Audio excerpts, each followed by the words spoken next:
Another week of high school football is in the books. This is the Under the Lights podcast presented by SYNLawn. I'm Kyle Parmley, joined by Gary Lloyd. All right, Gary, we've got 10 weeks in the books, 1 week of regular season play left. So I want you to do something with me. Let's just do a little exercise. Let's take a deep breath. So let's breathe in and breathe out. The reason we can do that is because this week doesn't really matter for the teams, at least in the Under the Lights coverage area. Playoff fates are determined. Opponents are almost all the way set. So we've gotten all the region play out of the way. And now we've got one final week of non-region action to put a bow on this regular season that, man, has provided us with a lot of great games, a lot of great matchups, and a whole lot of fun. Absolutely. Can't wait to I don't know, kind of ease through this week in a way, Still looking forward to the games, but it's hard not to look ahead to the next week when what Coach Yeager at Mountain Brook called the second season is what he said to me the other night. So looking forward to that second season. Yeah, that second season is a term that we'll talk about a little bit further into the show when we talk about Mountain Brook. But I do want to tell you about our friends at SYNLawn because they have been a tremendous partner to us throughout the regular season, and they will be on into the playoffs as well. SYNLawn Alabama is your go-to for all things artificial turf. Whether you're looking to upgrade your backyard, create a pet-friendly space, or enhance your golf game with a custom putting green, SYNLawn has the solution for you. With top-notch installations for both residential and commercial use and wholesale turf sales, SYNLawn Alabama is the premier choice for artificial turf in the state. Call 205-590-9549 or visit the showroom at 2018 Old Montgomery Highway. That SYNLawn artificial grass never looked more natural. All right, Gary, Under the Lights on X at Underlights365 is who you need to be following on Friday nights. We keep you updated with all the scores from around the area. So if you followed us on X, here's what you found. You found we had 3 games on Thursday night this last week and then a bunch more on Friday. So let's go ahead and dive into what we saw in week 10. Crazy to believe that we've gotten that far, but we have. So week 10 of high school football, I think the most impressive performance of any team over the weekend for our guys, Homewood beating Minor 41-0. This was a game that wasn't a must win, but it was a really wanted to win for both teams. The winner of this game was going to get the 2 seed out of Class 6A Region 5 and host a first round home playoff game. And man, Homewood is the team that really showed up.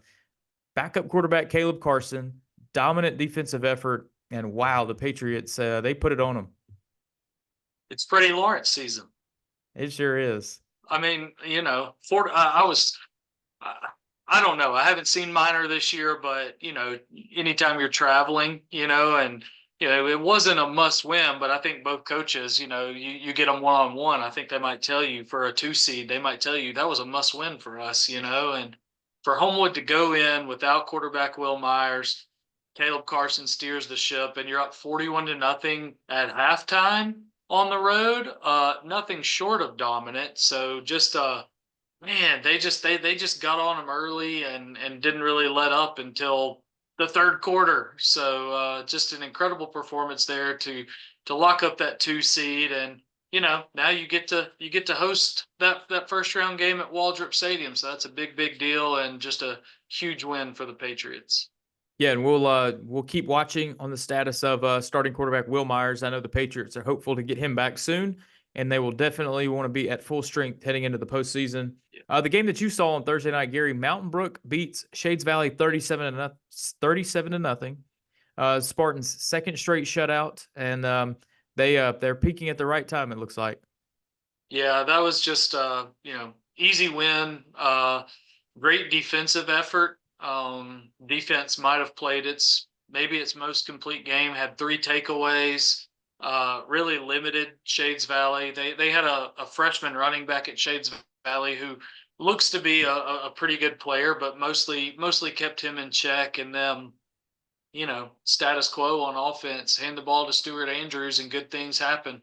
Early on, Caden Hoffbauer, the quarterback, had he fumbled it away twice early in the game, and you thought, is Mountain Brook going to kind of struggle through this? But then they start hitting some big plays, and, after those 2 fumbles, they took carry the ball the rest of the way, and pretty much did what they wanted to with that offensive line doing what it does. And Stuart Andrews, another huge night, another 200-yard night, 4 touchdowns, and just dominant. Went in, did what they needed to do, and now they get that week off before the playoffs. What'd you think of the Guardian caps on the helmets? If you hadn't seen photos from the game, Mountain Brook wore Guardian caps on the whole team's helmets, and that's got to be a first, at least in this area. Yeah, I talked to Coach Yeager after the game about it, and it's different looking for sure. You're not seeing a hard shell; you're seeing essentially a pillow wrapped around a helmet, pretty much. But it didn't really seem to. I talked to some people on the Mountain Brook side Thursday night, and they're kind of used to it because they've worn these in practice. They've been doing this for years. This was just new for a actual game. I guess the AHSAA said, either way, you want to wear them, go for it. Your call.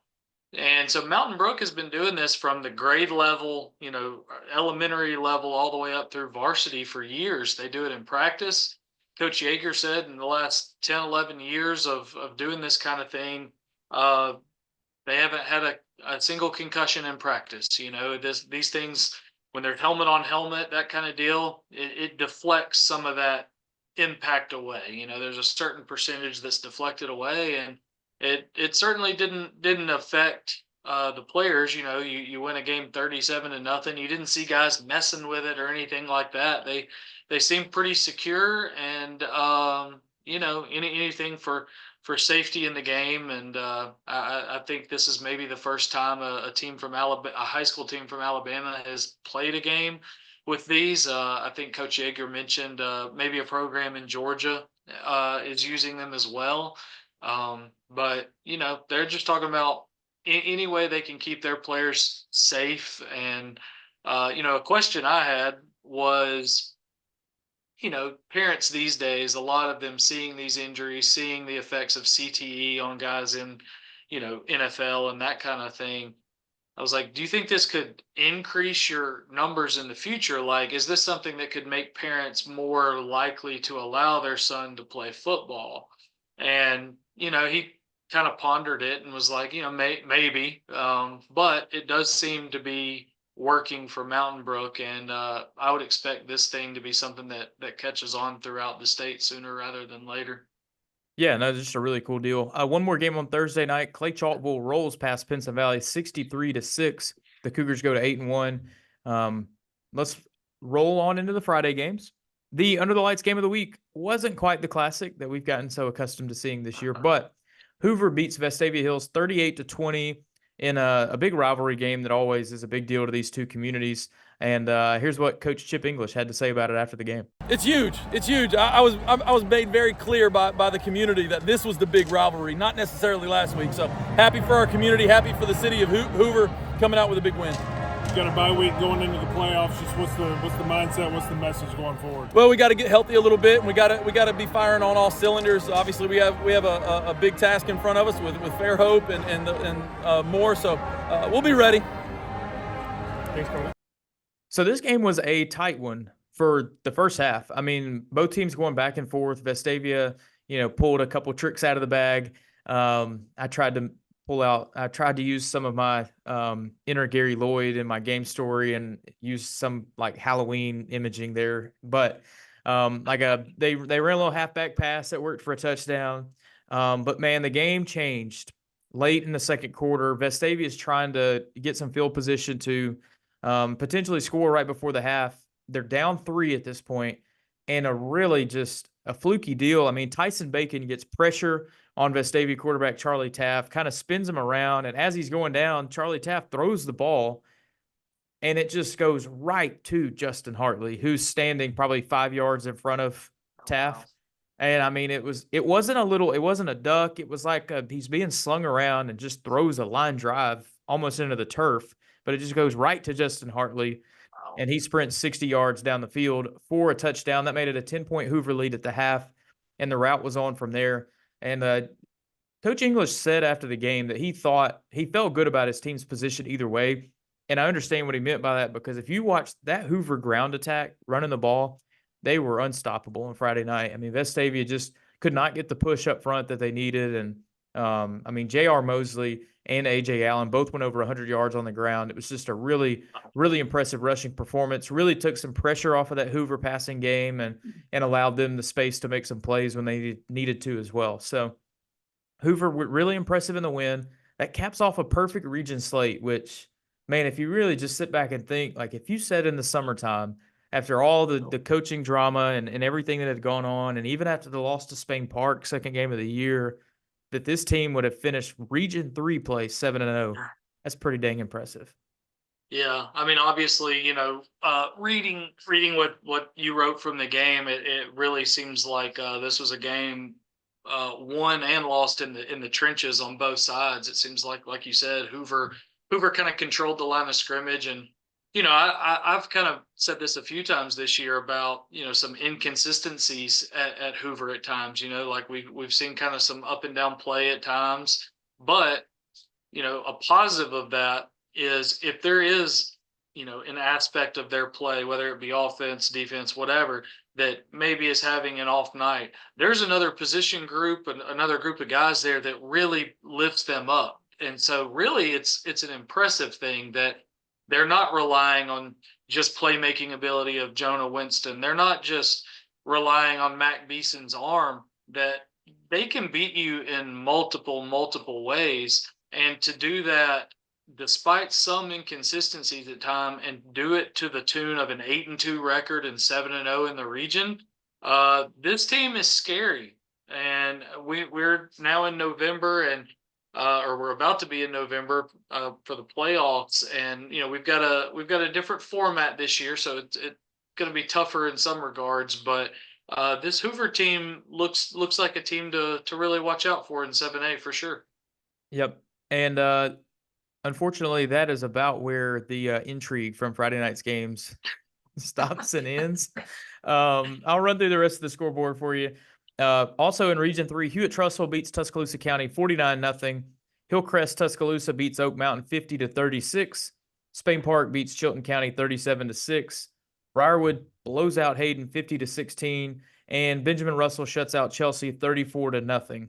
So a few notes from those. I want to give this photo the moment that it deserves. Richard Forrest took an outstanding photo pregame from the Spain Park Chilton County game. I'm gonna have to get on the horn with my man Johnny Giles over there in Clanton to see if we can get access to that tunnel for the Under the Lights magazine cover shot next year, because that was outstanding. And then Gary, I do want to hear a little bit about the game you were at. You were at the Oak Mountain game. You predicted a lot of points, and you got, 86 of them?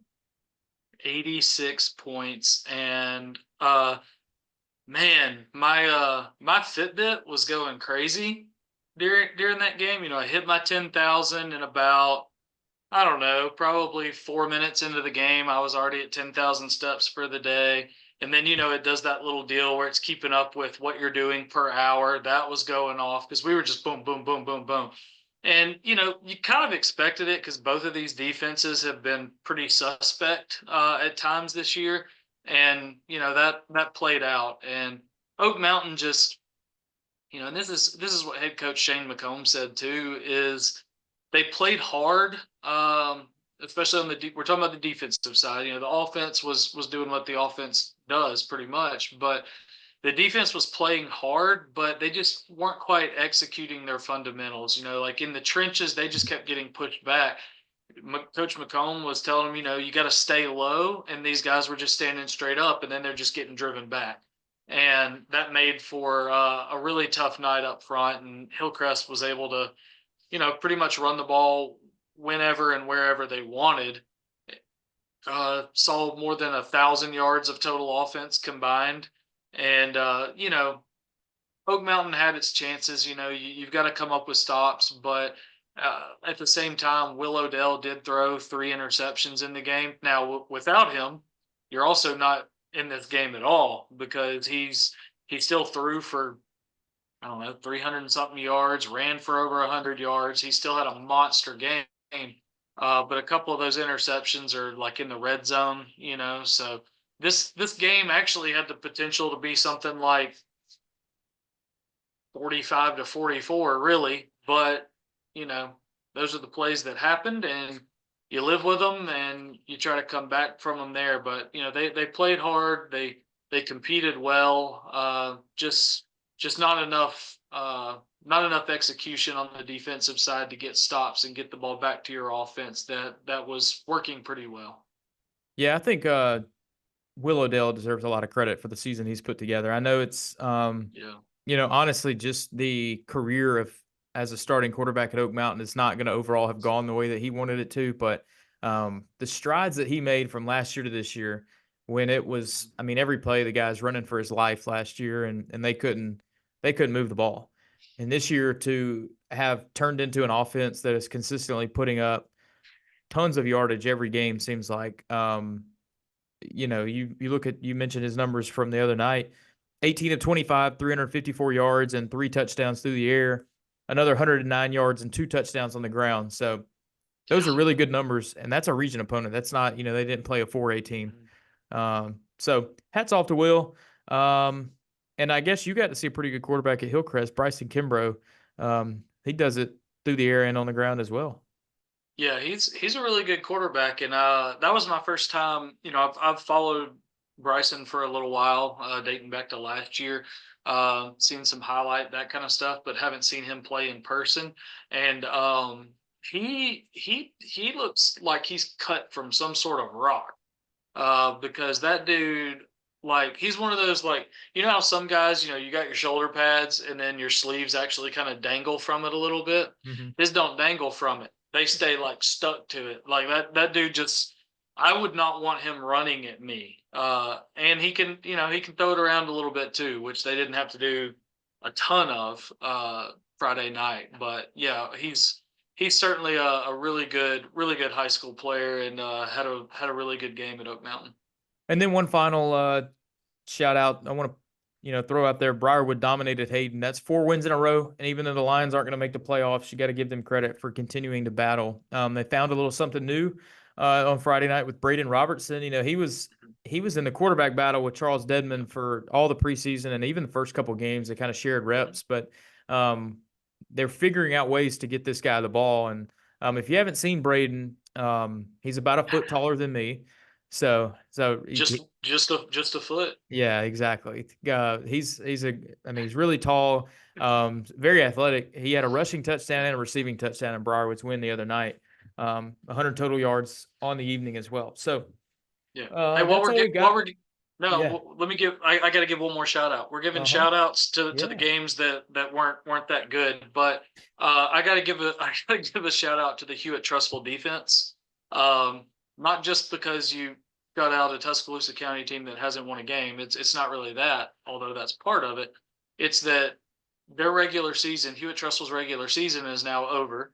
Mm-hmm. Now they're awaiting the playoffs. They allowed 87 points in 10 games this year. So do the math, 8.7 points per game. Might be the best in 7A. I haven't compared to others. But that's I was doing some digging, and the last time Hewitt-Trussville allowed fewer than 100 points in a regular season was 1993. So this defense is absolutely elite. They're fast. They're sound. The 2 games they lost this year to Thompson and Hoover were by a combined 6 points. They lost an 8-7. They lost a 15-10. So Sean Talsma and that defense, guys like Parker Floyd, Michael Igbenogany, Will Phillips, Dante Seals, all these guys, they had an incredible regular season, and that defense is for real. Yeah, no, good call there. All right, so that's all we've got from last week. This is the Under Lights podcast presented by SYNLawn Alabama. Big thanks to them for partnering with us on the show.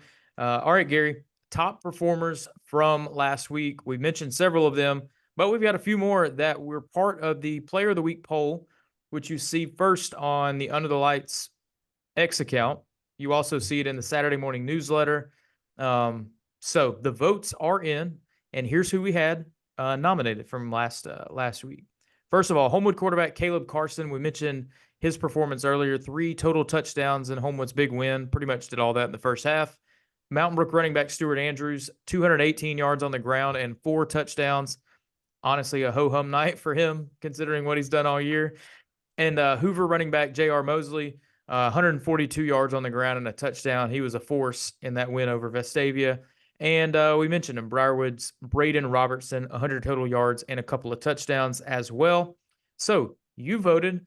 You made the call this week. And drum roll from Gary. Hoover running back J.R. Mosley is this week's Under the Lights Player of the Week. Congrats to JR. He gave a lot of credit to his O-line after the game because, I mean, he wasn't getting touched for the first several yards of most of his runs. And it was a very impressive night for him and the whole Bucks. So next week's Player of the Week will be, who knows? But several teams have already completed their regular seasons. If my memory serves, I think, let's see, Mountain Brook's done. Hoover's done. Hewitt Trustful's done. And I think that's it. So, you ready to talk about week 11? Yeah, let's do it. All right. The final week of the high school football regular season is upon us. Gary will go to our game of the week, which is going to feature the 8-1 Clay Chalkville Cougars paying a visit to Vestavia Hills at 4-5.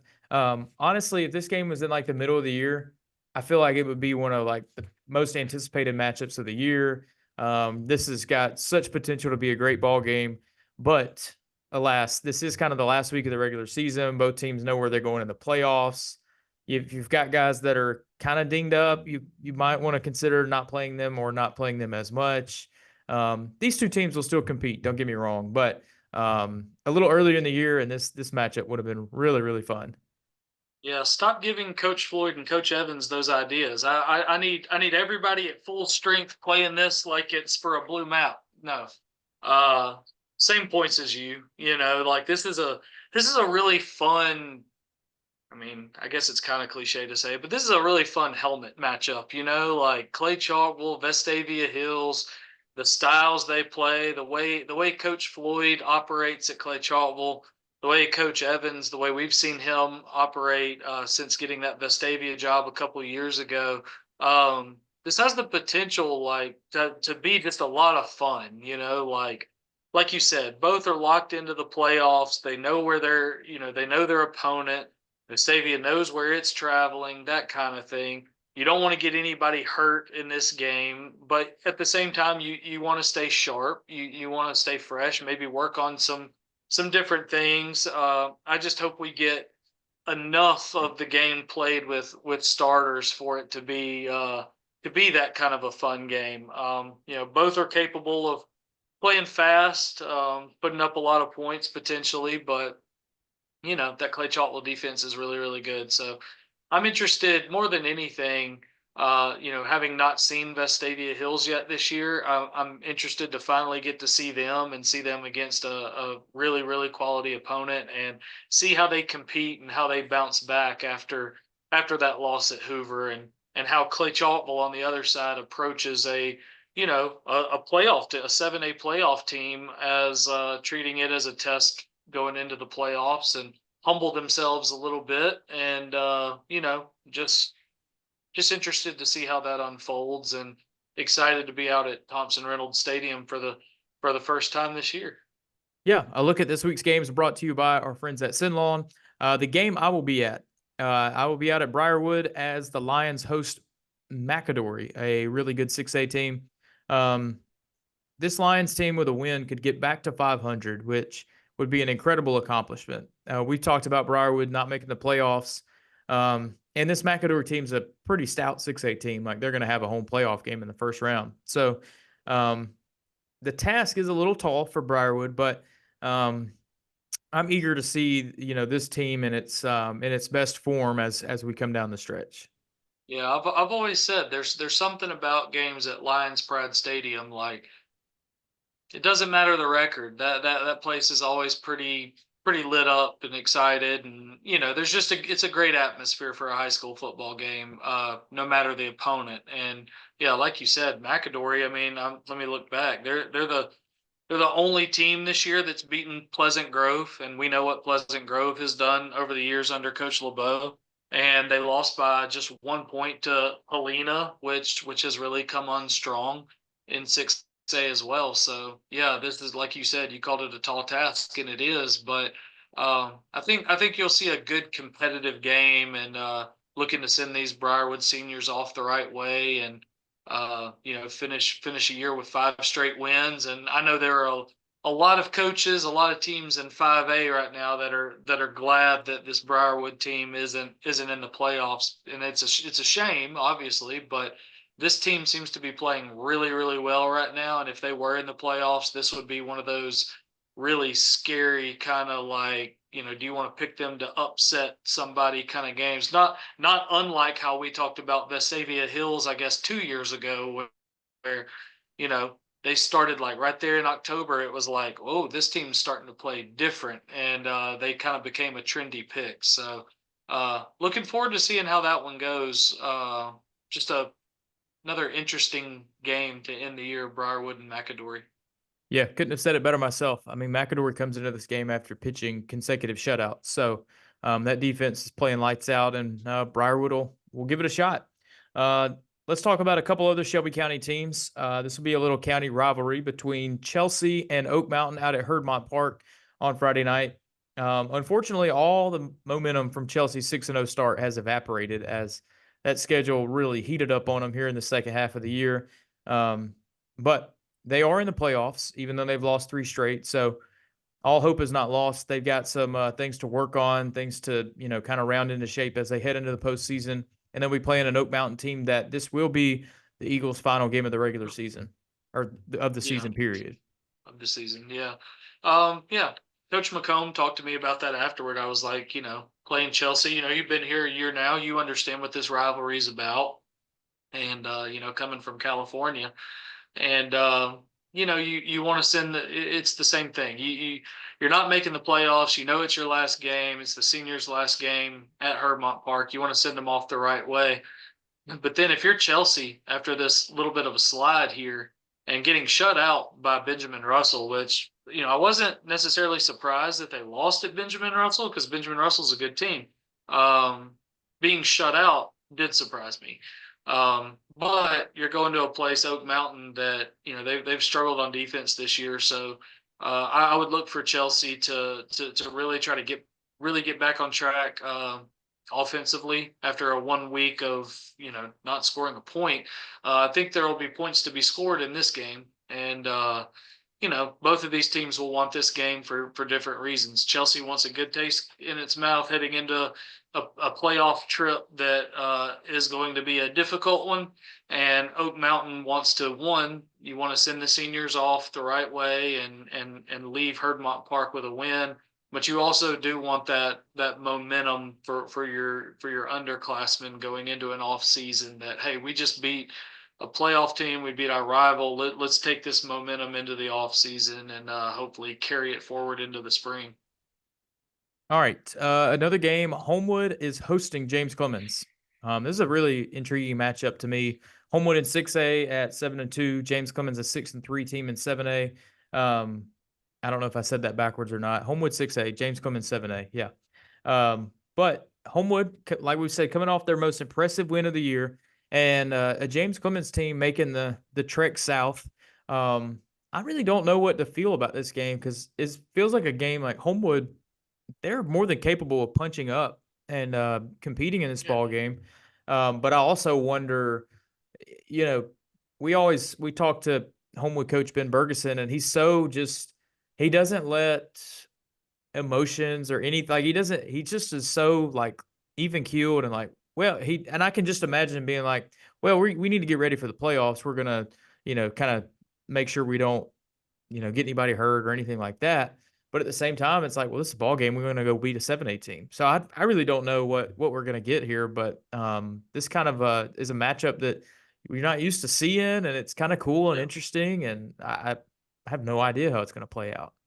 Yeah, that's exactly how I feel about that game, and most of these games that we get for these teams that choose to not take off this particular week. Mm-hmm. It's different helmet matchups, it's different classifications, and I just wish we could see some of these games maybe at full strength with, both these teams, they're playoff teams, they're going to work on some stuff and maybe pull some guys, don't get your guys hurt, that kind of thing. But, this James Clemens team's pretty good, competed well, and beat Gardendale, I think, to start the year. And then, they gave Spain Park quite a test when Spain Park came up there earlier this year. I think they lost that game by 10, maybe. So yeah, I think this is just a fun game to end the regular season and keep everybody healthy and see a team you haven't seen, and that at least gives you some sort of playoff vibe. Like hey, this isn't a team from our region. This isn't a team from down the street. It's a team having to travel down here. It just gives you a little bit of a playoff mindset, maybe. All right, John Carroll will be playing literally on the other side of the trees once again. Pat Sullivan Field and Waldrop Stadium are like literally right next to each other. Yeah. But John Carroll is hosting West Blockton. This is going to be John Carroll's final game of the year. And look, it hasn't been the year that they wanted. Last year was such a great season for John Carroll, and they lost so many of those guys and are kind of replenishing and reloading a little bit.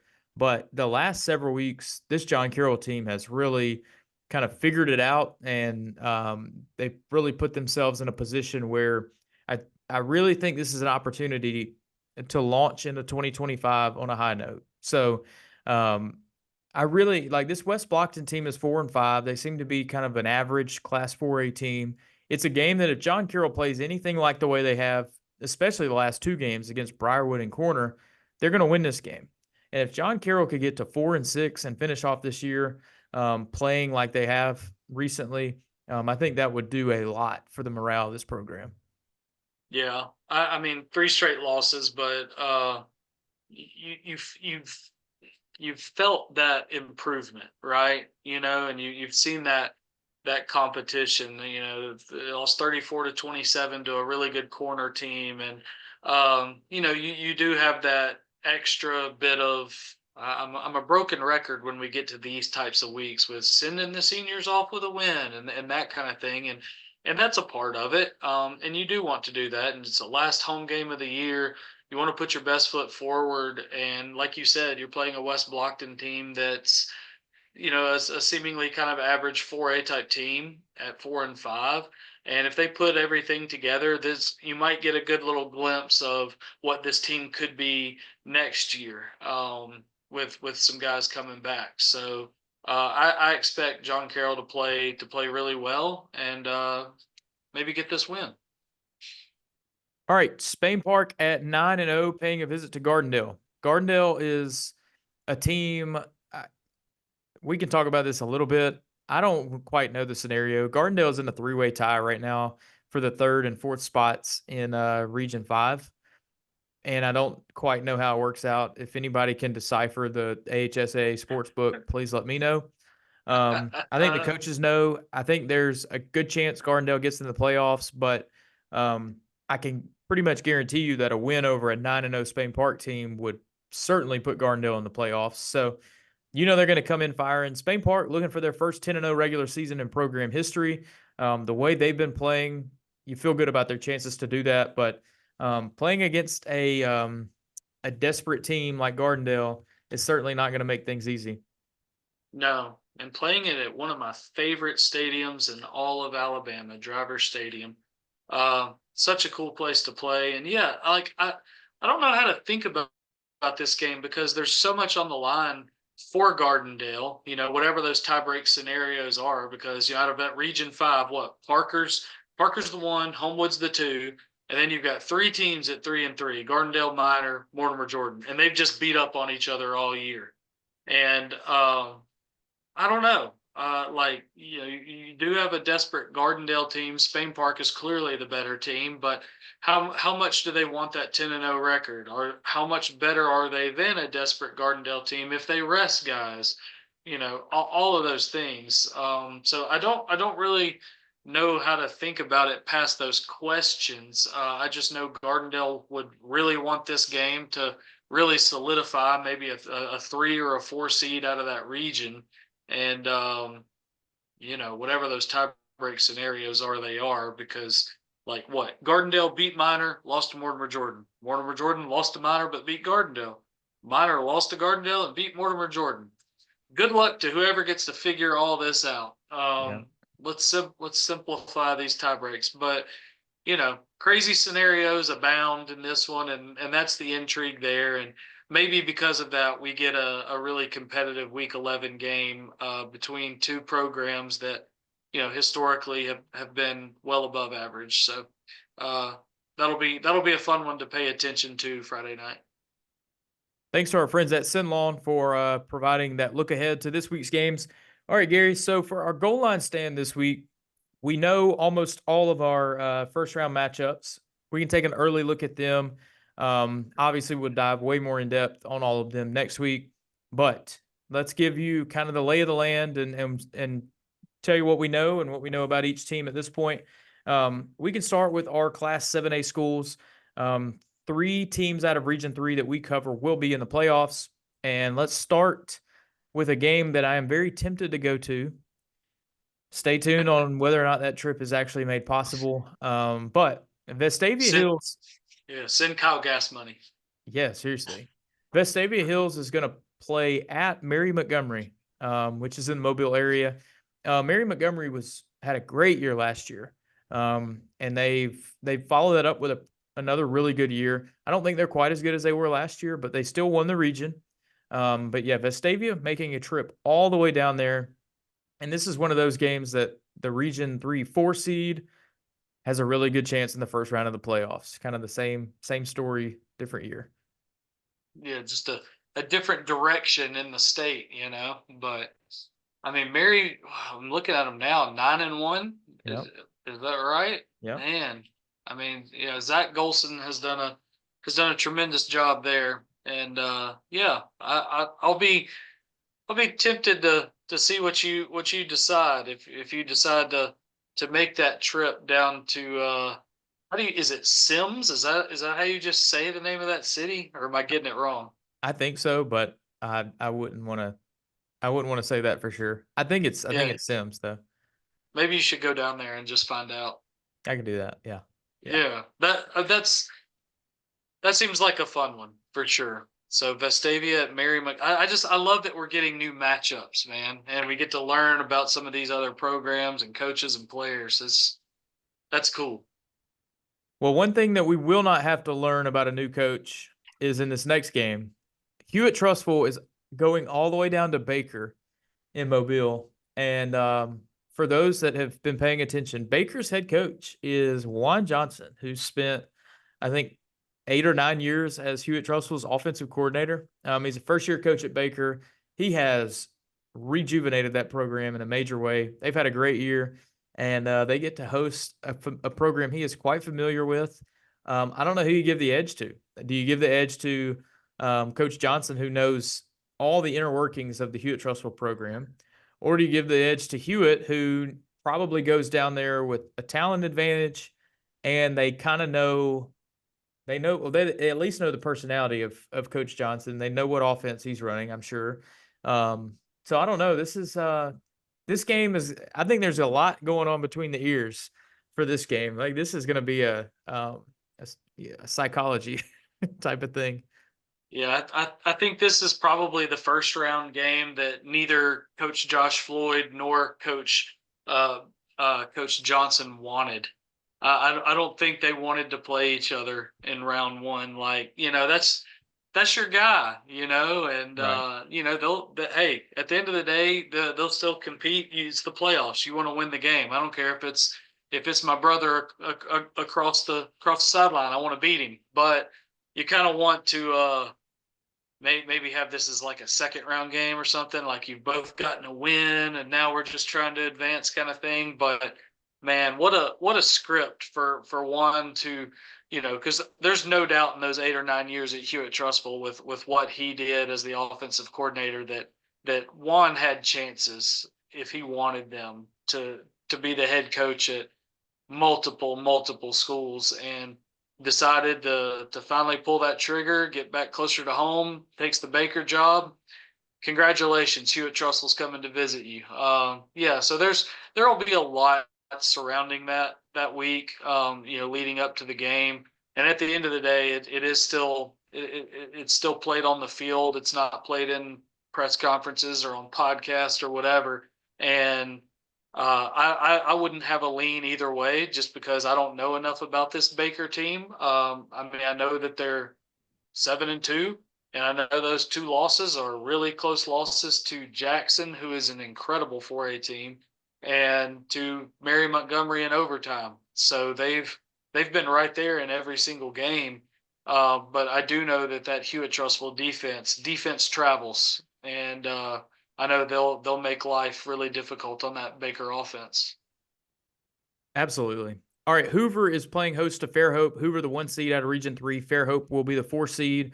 Fairhope had such high hopes at the start, and then they ran into a buzzsaw the last 3 weeks, and they lost all 3 of them to the top 3 teams in that region.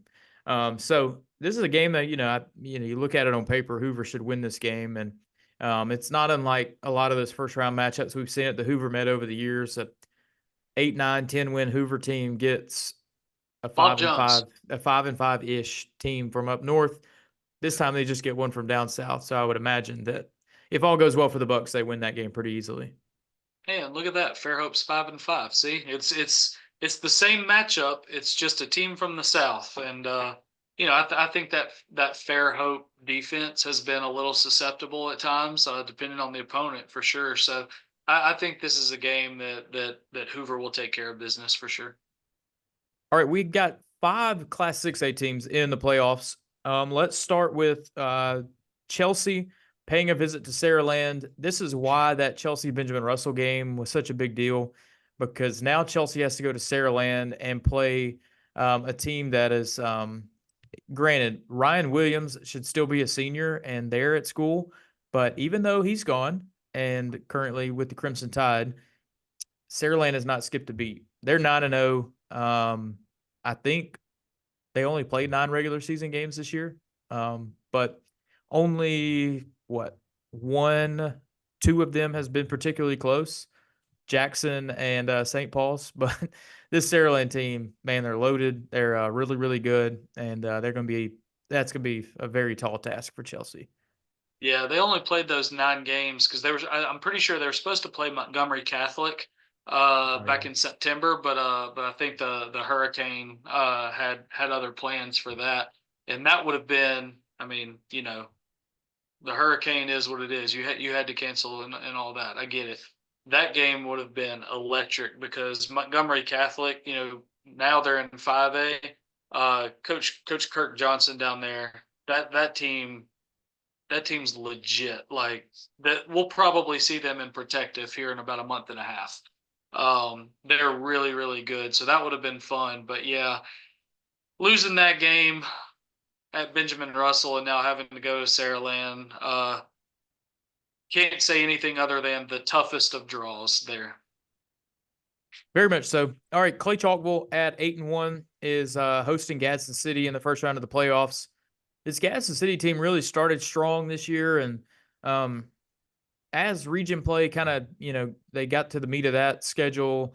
They had a 10-point loss to Fort Payne, a 7-point loss to Southside. So it's not like the season just fell apart by any means, but some of that momentum kind of got away from them. But this is a Gadsden City team that is very capable. If you remember 2 years ago, Clay Chalkville had that shocking first-round playoff loss to Parker. And then last year, the Cougars did everything but fall victim to any sort of upset. So we'll see which kind of Clay Chalkville we'll get in the playoffs this time around. But, not the easiest first-round draw for Clay.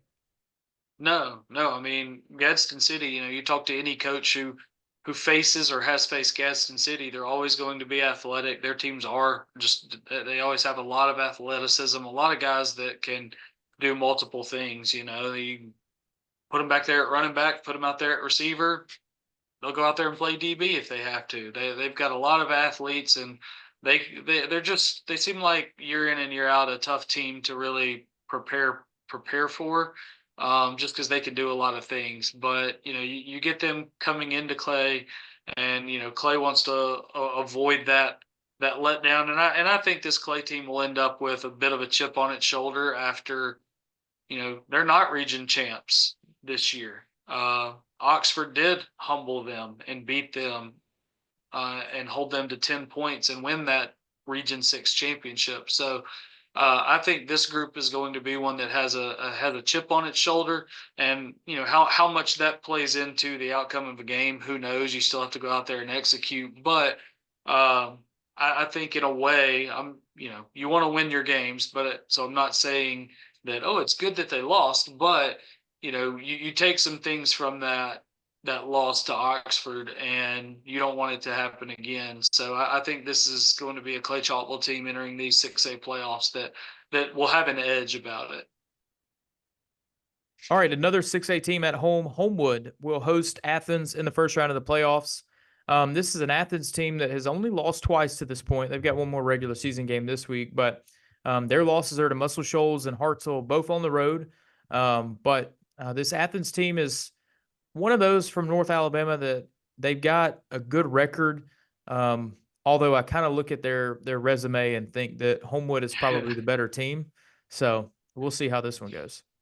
Yeah, I think Homewood is much more battle tested. But at the same time, those road losses, Muscle Shoals, they get into a bit of a shootout there, lose 56-42. And then the next week you've got to go to Hartselle, one of the toughest places to play. And you come up just 2 points short in a 21-19 grinder of a game. So this Athens team seems like, at least against their really good opponents, they've competed well. So they've played at some tough places, and they'll be playing at a tough place at Homewood, and I don't think they'll back down at all. But certainly would give the edge to Homewood. We'll see if by then, if quarterback Will Myers is back or not.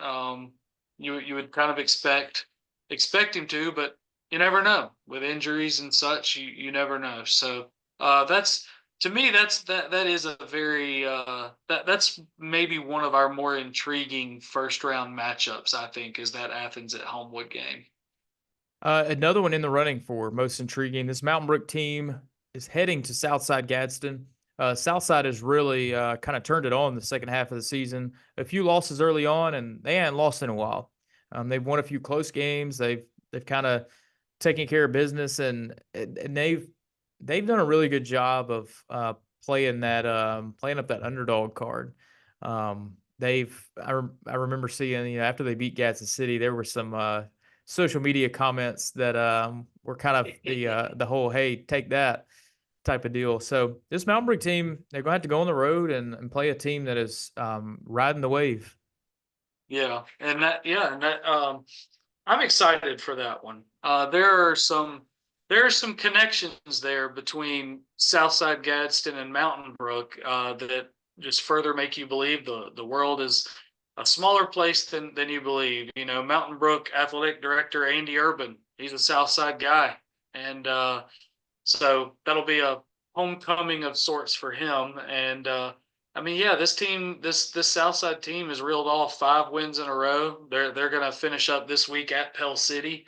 Get a little test there before the playoffs. And anytime you go on the road in the playoffs, it's going to be a tough matchup. And I think Mountain Brook will be ready for that. These guys are experienced; they're used to this, and if they can run the ball well like they have all year, they certainly have a chance to get a win on the road and advance.